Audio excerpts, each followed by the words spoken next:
Voilà, c'est parti pour 90 minutes entre ces deux formations, l'ASC Thiossane et l'ASC Diamono de Pikine. La chaîne YouTube de Light TV est de deuxième, mais aussi Acti Info.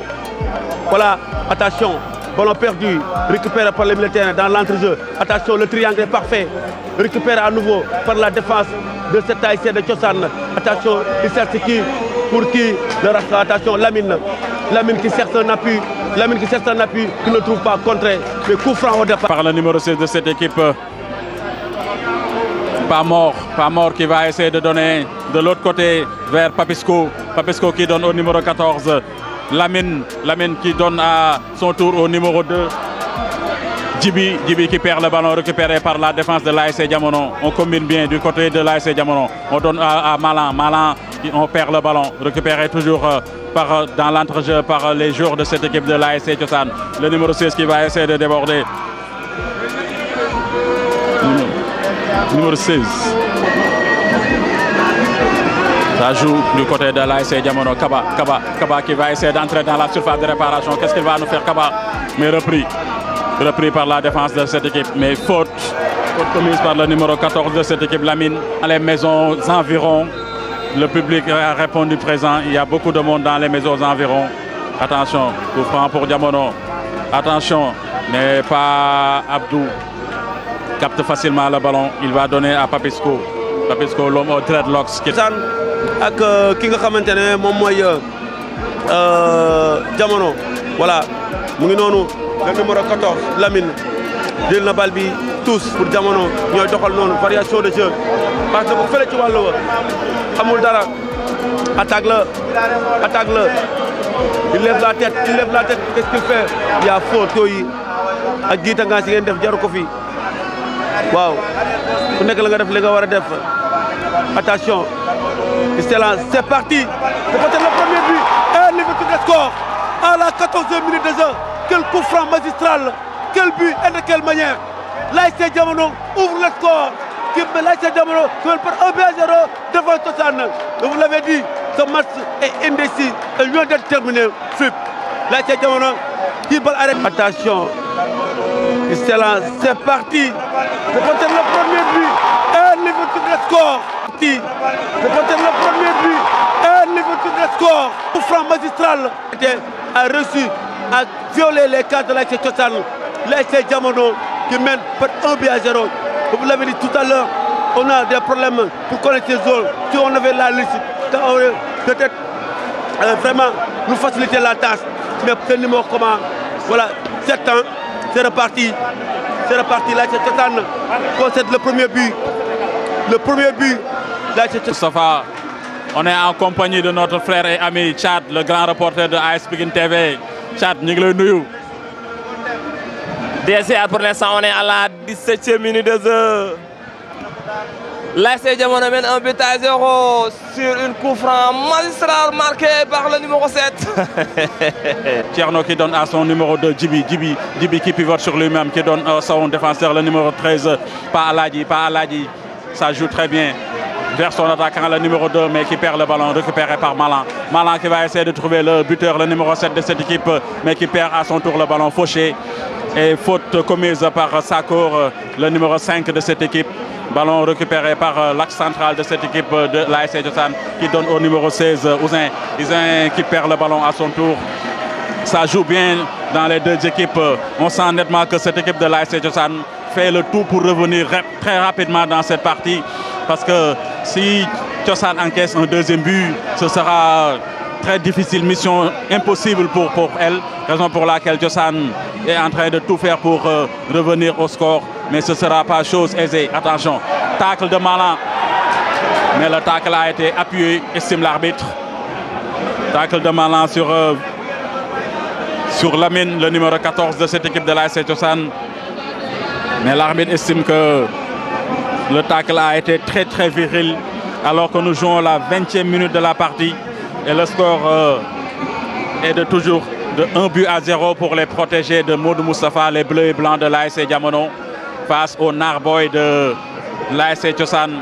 Mais attention à Lamine qui a fini de poser le ballon. Qu'est-ce qu'il va nous sortir? Lamine, attention, Lamine qui frappe. Mais c'est mal fait, Lamine. C'était très loin de la cage des buts de l'ASC Diamono. Attention.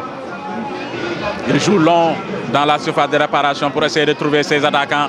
Mais la défense de Diamono était vigilante. Attention. Et l'égalisation. C'est l'égalisation de Papisco. La défense de Diamono était vigilante. Attention. Et l'égalisation. C'est l'égalisation. Attention. Et l'égalisation de Papisco. Intervenu à la 21e minute de jeu. Le gardien de but de l'ASC Diamono a été surpris par cette très belle frappe. Tout juste à l'entrée de la surface de réparation. Thiossane revient dans le match. Un but partout, mon ami. Un but inscrit par Papisco à la 21e minute de jeu.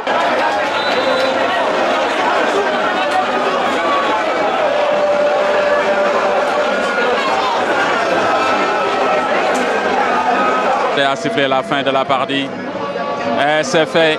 C'est la pause entre ces deux formations. Un but partout entre les deux formations. Thiossane 1, Diamono 1. On se retrouve dans 15 minutes pour la suite des événements. À tout à l'heure. Retard de la deuxième période. 54e minute de jeu entre l'ASC Diamono et l'ASC Thiossane. Un but partout. Un but partout.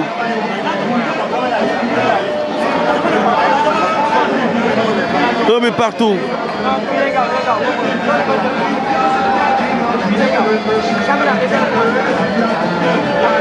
Coup franc de la gauche vers la droite. Belle chose. Là c'est Diamono. Attention. Récupéré par Mala. Sakor. Perdu. Récupéré par l'entrejeu de l'ASC Thiossane qui obtient une faute autant pour moi. Il obtient une faute. Voilà. De l'ASC Thiossane.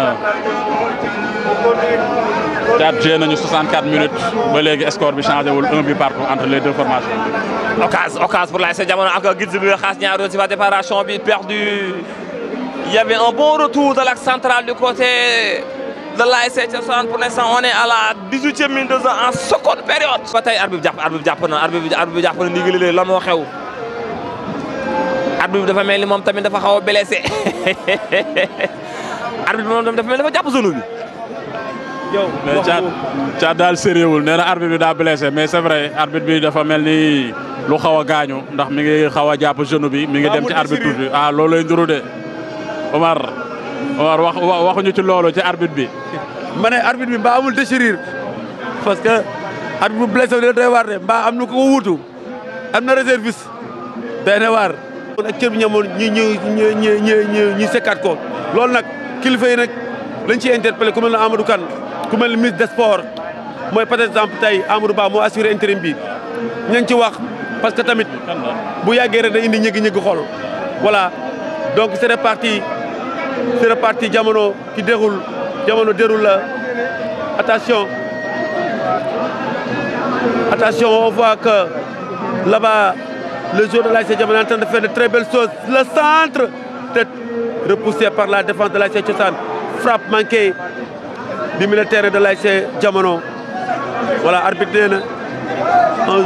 l'ASC Diamono. Attention, perdu pour le défenseur, l'attaquant de l'ASC Thiossane. Perdu. Oh, attention, l'attaque. Duel gagné. C'est un duel gagné, a dit l'arbitre. Duel gagné, voilà, récupéré par l'ASC Diamono tranquillement. À toi, à moi.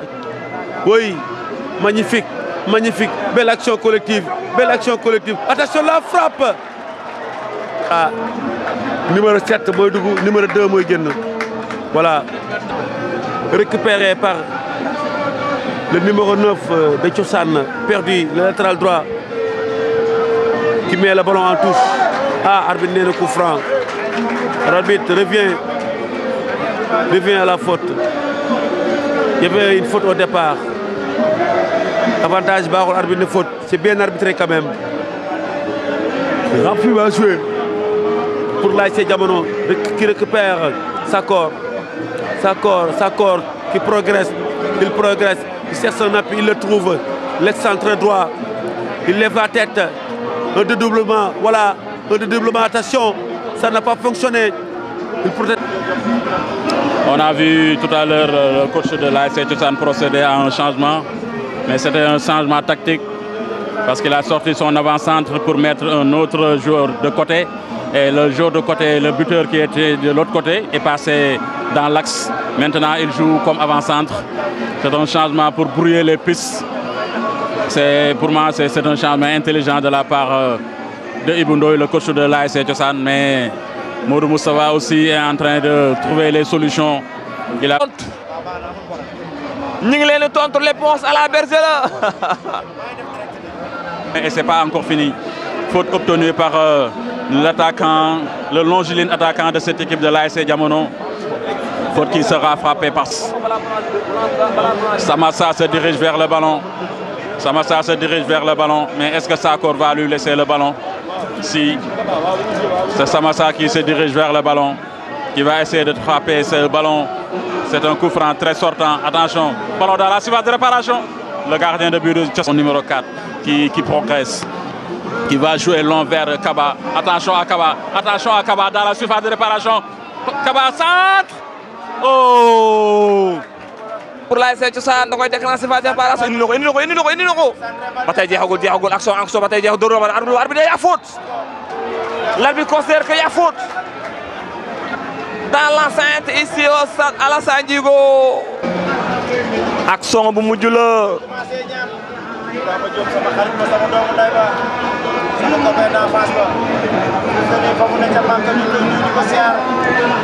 Coup franc de la dernière séance pour l'ASC Thiossane.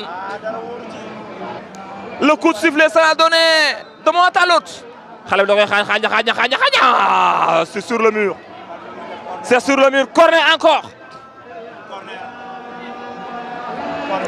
Corner pour l'équipe de l'ASC Thiossane.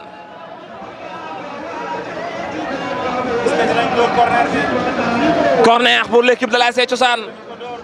Da koy teg bu baax a baax pour dóor ko. Corner bu mujj la ici au stade Alassane Djigo avant la fin de la partie. Da koy déclencher sur la tête. jeexagul repoussé encore ba tey jeexagul. Ba tey contre le Kaba day dem da koy teg tànk. Kaba day teg tànk. Bon retour de la défense de l'ASC Thiossane. Et c'est fini. Ici au stade Alassane Djigo. Ce choc se termine par un match nul 0 but partout entre l'ASC Thiossane et l'ASC Diamono.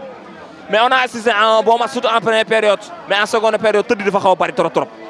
waaw tëdd bi moo yàq match deuxième période bi mais première période on a assisté à une très